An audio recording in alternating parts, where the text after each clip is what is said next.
So far, you've heard an explanation about a company called Atomy that is showing vision and offering answers to many problems that we are experiencing in this day and age. I dare say the answer is something you've all been waiting for. It really doesn't matter whether you fully understand Atomy or not. If your gut feelings are positive, that's more than enough. Let me assure you, if you thought during this lecture, how can I tell others what I heard today? You have nothing to worry about. Instead of troubling yourself to rebroadcast everything you heard, if your gut feelings are positive, just tell your people to have a listen for themselves. Atomy promises many solutions to social problems we are facing right now. Allow me to present you another point that you might need when considering this business. After hearing about these Atomy products today, if you think, well, even if I don't do this business, I'd still like to use them, it would really be a good idea for you to do this business. On the other hand, if you think, if I don't do this business, I won't really use these products. I know there are better goods than Atomy stuff. Then you should never do the Atomy business. Even if you did, you wouldn't succeed. Why? Because we all have a conscience. It would be extremely hard to sell something we don't even use. For those who conclude that despite not doing this business, using Atomy goods would still be more beneficial than using stuff from the supermarket, internet shopping malls, or the home shopping network, then I strongly advise you to do this business. Once you make up your mind to do this business, your goal should be to succeed. If that success just means putting food on the table, it is not success in the true sense, and you're wasting your time. You don't want to waste your time and must become successful. Surprisingly, there are not that many successful people out there. In general, people from birth to age 30 prepare in several ways for the rest of their lives. What kind of preparation? They go to school. From age 30 to 60, most people engage in gainful employment. Finally, from 60 to 90, they experience the twilight of their lives. So we go to school for 30 years, work for 30 years, and our final days are 30 years. Statistics show that at age 60, after studying and working for 30 years, only 1% of the population is successful. In other words, they're well-to-do. 4% of them are financially secure and don't worry about putting food on the table. They are not rich, but they don't have to depend on others for their livelihood. 10% of the people continued to work, living paycheck to paycheck. 15% of the population passed away. The remaining 70% met their elderly years without money and without employment. This particular statistic is a bit out of date and from another country, so it might be a little out of whack for us today. Still, if you look around, there's about one rich person out of every 100. And those who don't worry about putting food in their mouths are about 1 in 20. The remaining 95% of the people are basically failures in life. We need to do some serious soul searching as to why such a big proportion of the population is struggling and failing even after having studied hard and worked to death. One bright mind who made a sharp observation about this phenomenon was Carnegie, who was born to an extremely poor family. He became a steel magnate and established the Carnegie Foundation. His philanthropic endeavors are still helping many long after his death. He gave serious thought as to whether he could become rich again, even if he were to be born again in poverty, or if becoming rich was simply a lucky fluke. He became convinced that no matter how many times he were to be born in poverty, he would always still become rich. Carnegie came to the realization that while he discovered the secret to success, so many other people struggled and failed because they simply didn't know how to succeed. He became convinced of his findings. He wanted to share his secret to success with many people. One of his last endeavors that he focused on before his death was teaching people how to succeed. He truly wished to share the secret of success with as many people as he possibly could, and it became the goal of a project that he worked on for the next 20 years. The truth is, principles of success can't be decided arbitrarily. Carnegie's desire didn't create facts out of nothing. These principles have always existed, and he merely discovered and validated them. A principle is a law that always has consistent results. For instance, when A and B are added together, the result is always supposed to be C. When A and B are added together, if C sometimes varies, it's not a principle. A principle always results in something consistent and predictable when conditions are met. Principles are predetermined. Stephen Covey discovered this, and he called it the true north principle. In essence, the north direction is already fixed. It's not like we can just decide that this direction is north or that direction is north. It's not something we can just agree on. True north is predetermined and fixed. And it is therefore called a law of nature. For example, water always flows from top to bottom. Sometimes these are called the laws of farming. The laws of nature, or the laws of farming, must be obeyed to successfully do farming. For instance, to grow rice in the climate of Korea, seeding must be done in the springtime and the harvesting during the fall. You can never harvest the crop by seeding in the fall. Everything has to be carried out according to the laws of nature. Likewise, the principles of success are the same. They are predetermined, and when followed, people can succeed. You can never succeed by going your own way or deviating from the set laws of nature. Therefore, once we figure out the principles that were discovered and proven by experts and successful people, most of us can succeed just like the farmer. A few of them might go totally under because of some inevitable natural disasters. 4% of the people might not fully achieve as much as they had set out to. Still, when people take on farming, most of them succeed because they follow the laws of nature. The same can be said about living your life. As long as you follow these principles, over 90% of you here can succeed. In other words, most of you here will have a chance to become rich, making $30,000 to $70,000 a month. This is really not very difficult. It's as easy as farming. What is the first and foremost thing that a farmer does? But the very first thing the farmer does is think about how much of what crop he wants to harvest. If he decides to harvest 10 tons of rice, he will plan to buy land or seeds according to the plan he has set in his head. Whatever plan he has in his mind will determine the following action plans of buying the land, various seeds, specific equipment, and the number of laborers he will need. If the farmer makes a plan in his mind to reap 2 tons of peanuts, how many peanut seeds and how big a field he will need will be totally determined by his end goal of 2 tons of peanuts.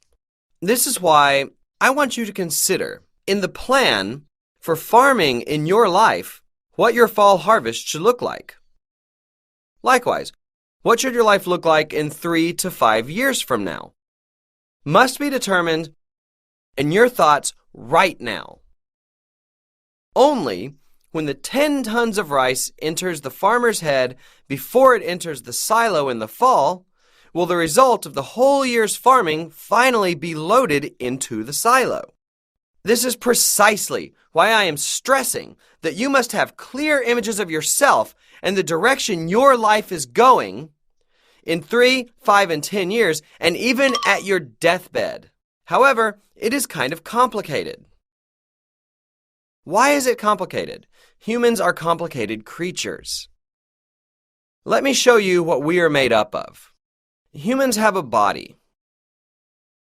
We can call it flesh. Next, we have something called a spirit in us. And there is also a soul. Lastly, we are surrounded by an environment. To sum it up, humans are composed of these 4 elements, and the requirements for each of these 4 elements are all different. True success must have satisfied the requirements for all 4 of those elements in a balanced way. The bottom line is that only when all 4 of these conditions are equally satisfied can you have a truly successful life. Interestingly, all 4 of these elements are not mutually exclusive, but actually overlapping and intertwined. First of all, flesh to live well. Spirit to love. Soul to learn. And environment to contribute. You want all 4 of these elements to be harmonized, because only when they are harmonized will you be able to exercise your passion. When they are separate, you will become cynical. For example, you might think, so what if we live well? To those who say, well, so what if we live well? They don't have love in their hearts anymore. The real reason you want to live well is for the people you love and care about. Your poverty makes your children crestfallen and despairing. Your parents desperately hope they will be able to take their last breaths seeing you live well. All parents want to see their children live well. Guys here, listen up. Your poverty is dragging down your wife too. Another reason why we need to live wealthy is because of our children. See, if you can say, hey kids, you don't have to worry about making money. When it comes to money, I will make more than enough for all of us for the rest of our lives. Dedicate your life to something you really want to do, even if it doesn't make you a dime. Wouldn't it be nice if you could become a parent who could say something like this? Wouldn't your children welcome something like this? They would definitely welcome it. If you leave them alone, they will do well making good money. How come? Because they will be doing something unusual or unconventional and won't have fierce competition, so they'll be able to do it leisurely. What jobs have fierce competition? All the traditional occupations that we all fight so hard for. Parents are fighting to death just for $3,000 to $7,000 a month jobs. Your miserable children are working jobs with no guaranteed retirement. This is why you really need to change your old way of thinking and start living like humans. With this soul to learn, you realize that you need to improve your lives and become aware of the needy around you. I shed tears often while watching TV. My boys often catch me crying when watching TV together. Not too long ago, I happened to catch a program on TV showing Sudanese children in Africa, starving, without much water to drink. I felt a sense of frustration for not being able to lend a helping hand at that moment. Even as we speak, those children are dying every hour, and in my heart, I have a dire wish for those children to remain alive until the day I can finally run to them. How I wish I could lend my helping hand to those poor children. You might not have realized, but there are so many people who are in need. To sum it up, your desire to contribute will drive you to succeed with this company. After all, what matters most is what you have in your minds and what attitude you have for your lives. You ought to have all 4 of these elements in the design of your new life. This is easier said than done. It's not that simple, as our lives are not that simple. Plus, you shouldn't take on life that simply. There are people who live their lives in a simplistic way. There are those who complain our compensation system is too complicated. They couldn't care less about a balanced life and only want to hear about how they can get rich quick. There are people like that. In fact, I see 3 of them over there. Let me tell you what these folks who have an aversion to complicated things have in common. They are all paupers. Money grows where things are complex. The money in simple places is all taken by others, so there's none left for you. Therefore, you must learn how to think in some advanced ways. We are endowed with this tremendous gift of thinking. Do you have any idea how Atomy was built? What was it built from? It was simply built by a thought.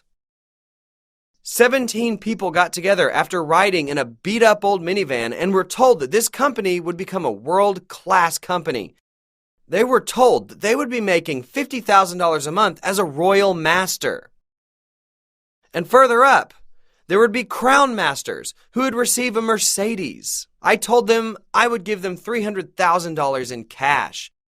There is a mastership called Imperial Master who will receive $1 million in cash. 17 attendees and the president came in a beat-up old minivan.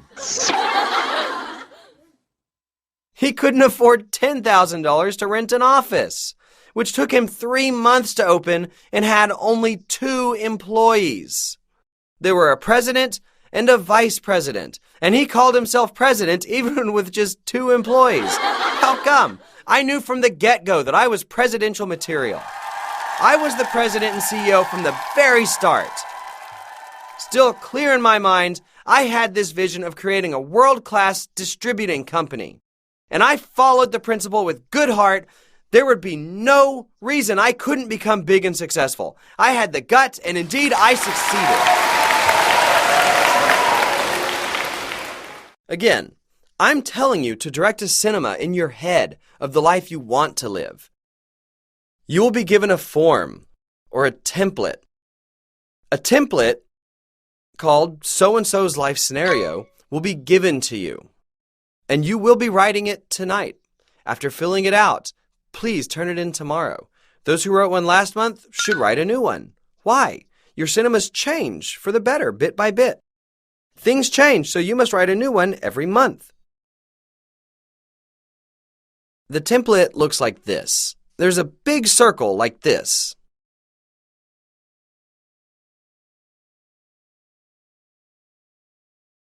And other small ones. What you will be writing here is flesh, spirit, soul, and environment. You must write each of them at least once. It's okay to write them twice. Like I said a while ago, to live well is to be healthy. So you want to write health here. Next, we want to live comfortably. For comfortable living, food, clothing, and housing is crucial. In most cases, people don't worry about food and clothes.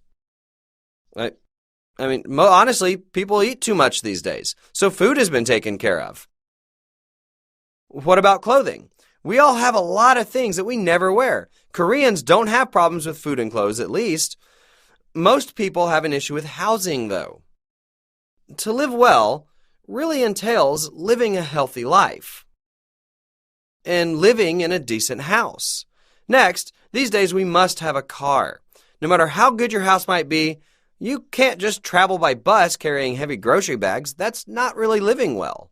That's why we want to have our own cars. When it comes to spirit, to love, you want to treat your parents nicely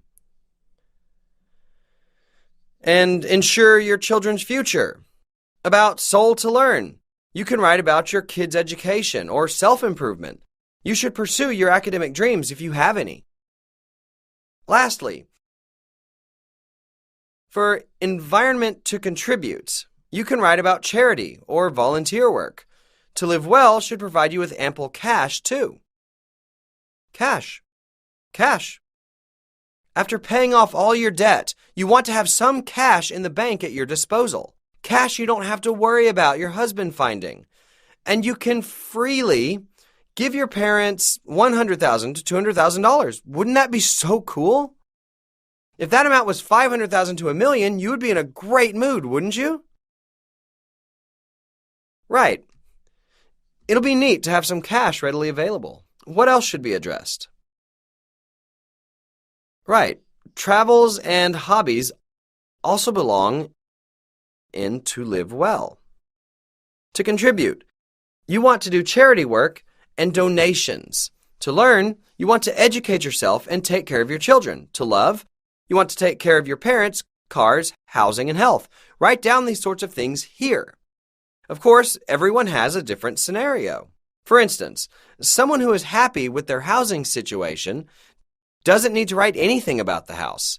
There are markings here like on a ruler. You can rate yourself from 1 to 10 points. For example, give yourself some points on your health. Let's say you were born healthy, so you're not too concerned. Give yourself a 5. However, there are areas that you want to improve. That's what the remaining 5 represents. When it comes to housing, your dream is to either live in a 2,500 square foot apartment or a 4,000 square foot bungalow, but your current place is a 1,250 square foot apartment. In that case, give yourself a 3. When it comes to cars, write down your dream car. What's your dream car? A Mercedes. What's your current one? Excuse me? A BMW 325. If so, you should be pretty satisfied with your current vehicle. A 325 is quite a decent automobile, isn't it? Caring for your folks? I don't think you've done much. You must have been busy buying your car. Your children's education. So far, they've been good. You could hardly do charity work, and cash is 0. You traveled and worked on hobbies here and there. Finally, link all these dots into one circle, and this is the wheel of your life. A small indented wheel is evidence that your life is not rolling well. On the other hand, if you can give yourself 10 points for each element, the connected dots will represent a large and round wheel. When your wheel is small and crooked like this, you're going to stretch it out to make it balanced.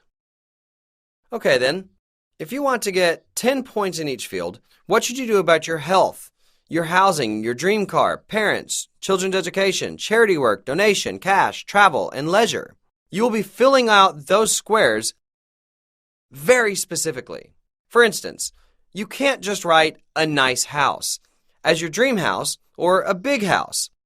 Let's say you went to a realtor and asked them to find you a nice or big house. They wouldn't take you very seriously. You want to make a clear decision as to your dwelling style, an apartment or a detached house. How big do you want it to be? You want to be as specific as possible. I advise you to write specifically and systematically. Let's say you are now living in an apartment on a long-term lease of $300,000, but you'd like to move into one at about $1 million that is 2,000 square feet by a certain date. You will be writing that here. Also, you should write the value of the place. In other words, first, write in as much detail as possible. Second, specify numbers, such as prices or move-in dates.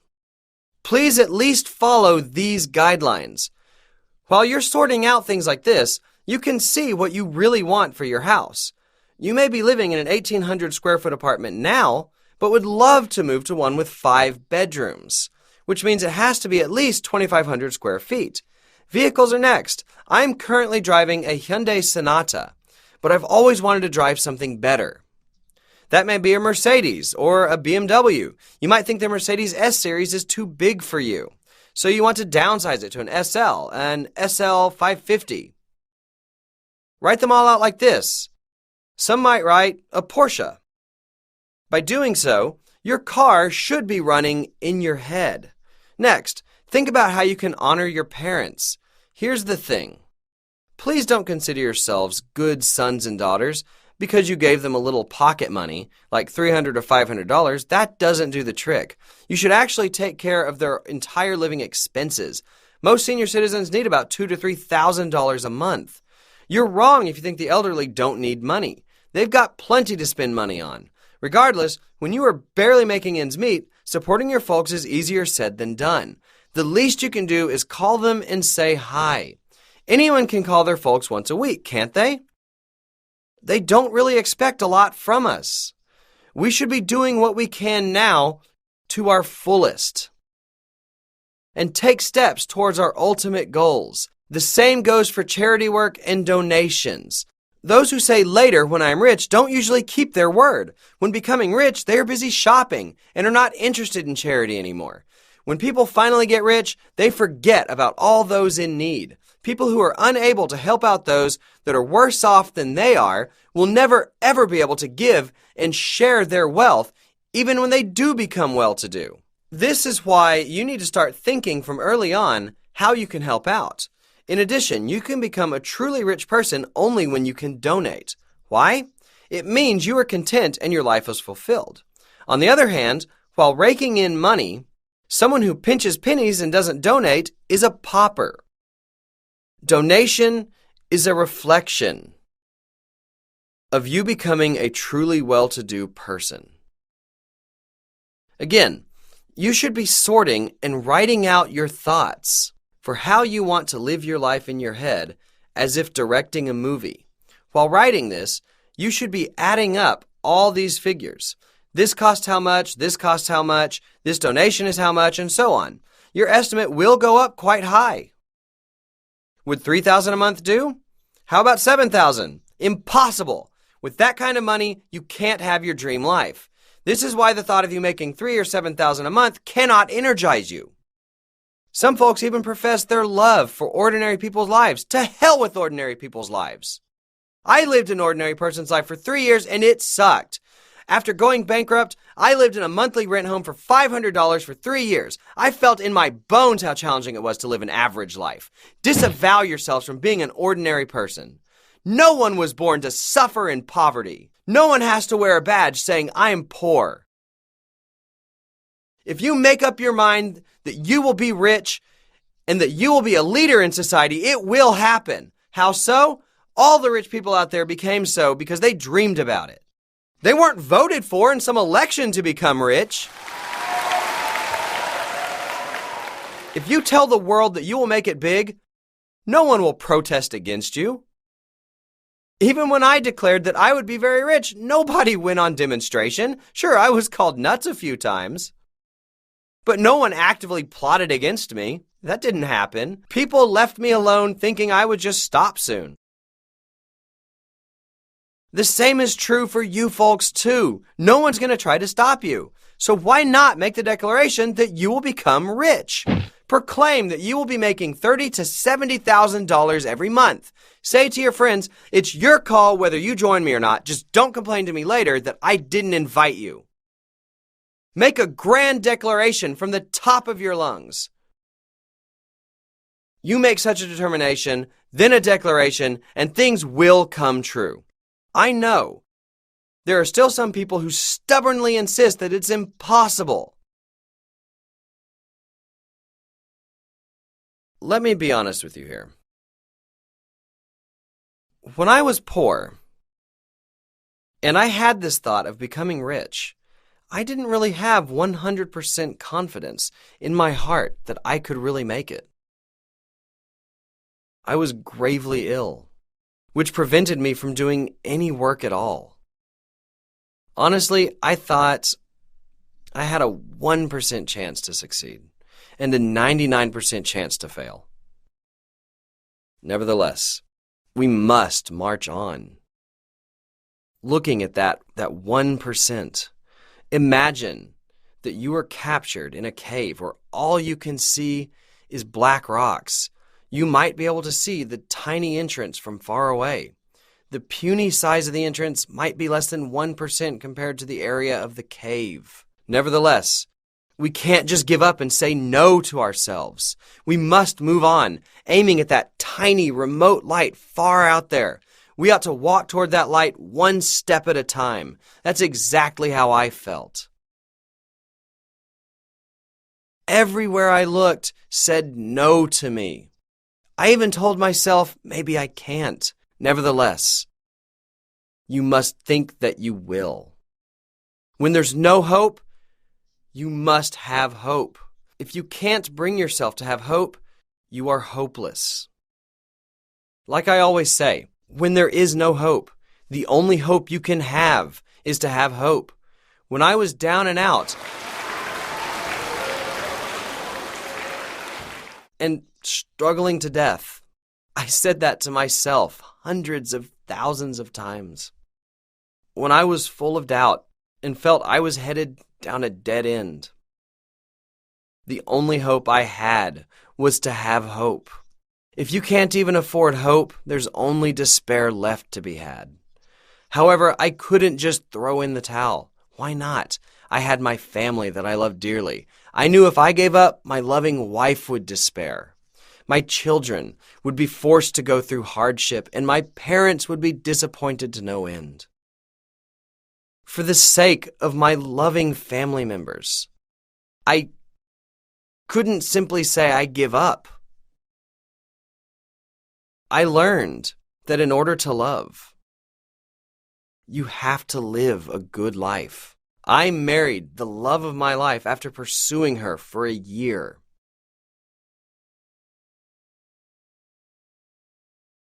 We had lived pretty decently until my business went under. The tough period went on 1 year, 2 years, then 3 years. We lived on the money my wife brought home. Of the $1,500 a month, we used $500 for rent and took care of our 2 boys. We had to count every penny we spent and hesitated every moment while shopping. We struggled in that trying period for about 3 years. And this all led to more frequent quarreling. We didn't used to be an arguing couple. One winter day, I came home to a freezing house, so I said, "Honey, turn up the heater. There's no sense in trying to save money while poor." Then my wife went on the offensive, saying, "Do you think I'm not so cold that I want to max out the heater? If you had brought home a paycheck, we wouldn't be freezing right now. Your meager contribution is making us freeze this winter." She lectured that we had to be frugal, but men can be thoughtless, as you know. I said, "There's no point in trying to save money when you're poor. In fact, you should spend as much as you can, because you can only spend so much." I really ticked her off, don't you think? Our quarreling became more frequent. And one day, she finally said to me, "Dear, I want us to divorce after the kids graduate from high school." The thing is, she's a woman of her word. I heard her say that, and I felt crushed. I held onto her legs, and I cried like a baby. "My love, please don't go. I can't let you go." I told her she could leave me when I'd be able to buy her a house. I pointed out she didn't have any retirement saved. Far from it, she barely had a few $100s in the bank. "Let me take care of your older years. Then you can leave me." "Right, in a million years," she quipped. Now she has a great house and a bunch of money in the bank, yet she hasn't told me when she's going to be leaving.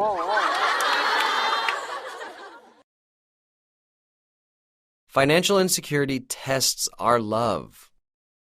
Because you want to be able to love and care for your loved ones wholeheartedly, you must think about a better life all the more. For you to be able to have such a great love, you must be determined to be better off. Start making detailed action plans and work to make them happen. Seriously, if I had given up in those days, what would have happened to my wife? There's a chance she'd have been just fine. The higher likelihood is that she would be having a really miserable life right now. She would be spending her remaining years poor and sick and having nothing to look forward to. That's something I could never, ever allow to happen to her. Even if the chance had been 1% for that, I would have risked everything I had to prevent it. Lo and behold, as I was hanging on to that single thread of hope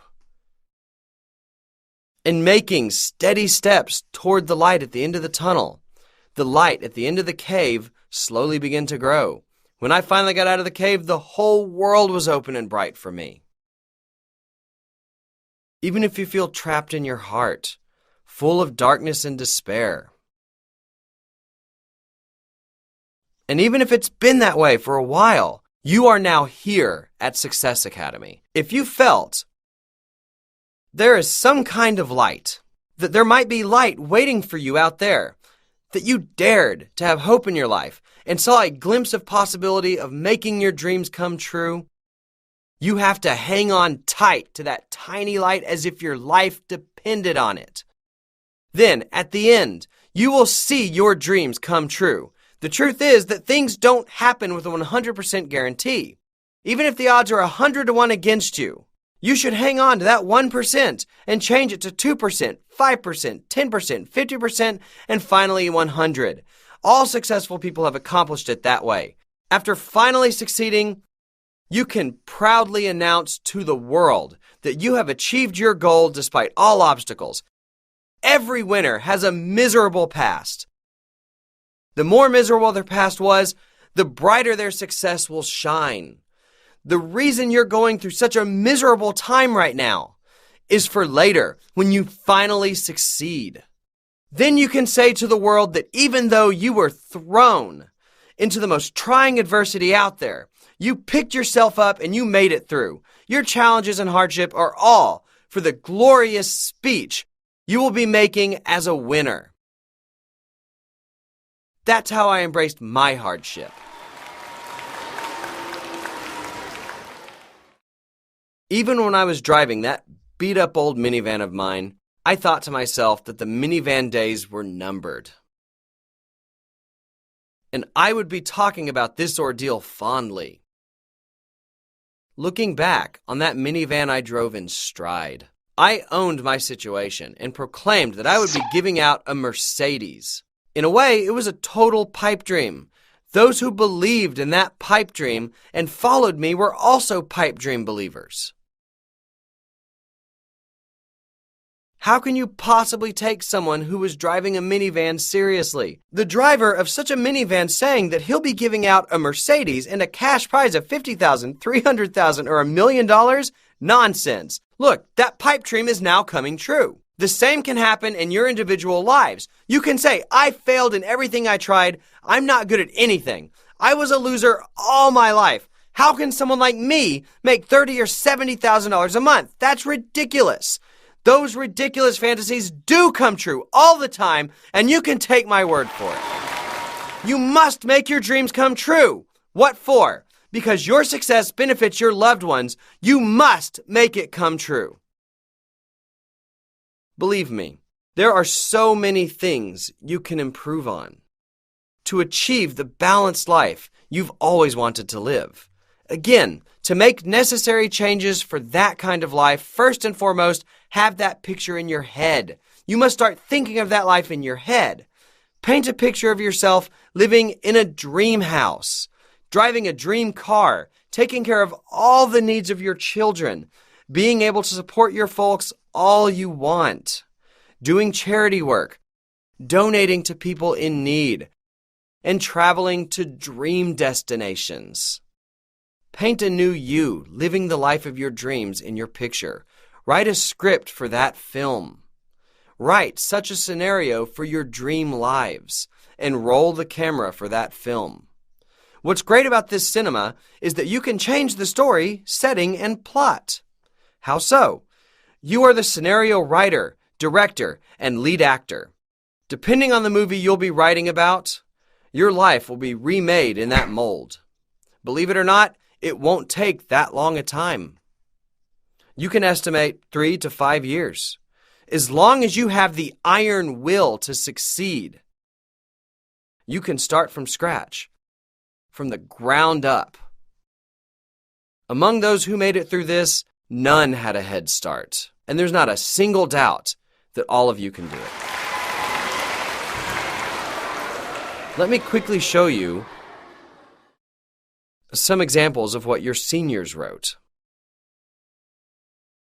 This is how they filled this out. They made self-assessments and future plans in detail about health, travel, cash, children, charity work, supporting parents, and so on. Again, you should be writing this in as much detail as possible. Write down specific figures so that you have a practical idea about how to plan your dream life. After the scenario, you want to write another template as to how you're going to work on it. This is it. In this form, you can write down when you will become a sales master, and so on. This is how you want to fill out your template. Additionally, I'd like to see you come up with an implementation plan that details your individual action plans and goals. For instance, I will make sure I bring at least 1 or 2 new people to the weekly one-day seminar that takes place every Thursday in my local area. I will make that happen no matter what. You need to set your action plans like this and follow them through. Tonight, you will be building your dream life in your head and writing down your action plans with all your heart. Please turn in your life scenarios tomorrow, and we will have some time to listen to them. Thanks for staying up so late. That's all, folks.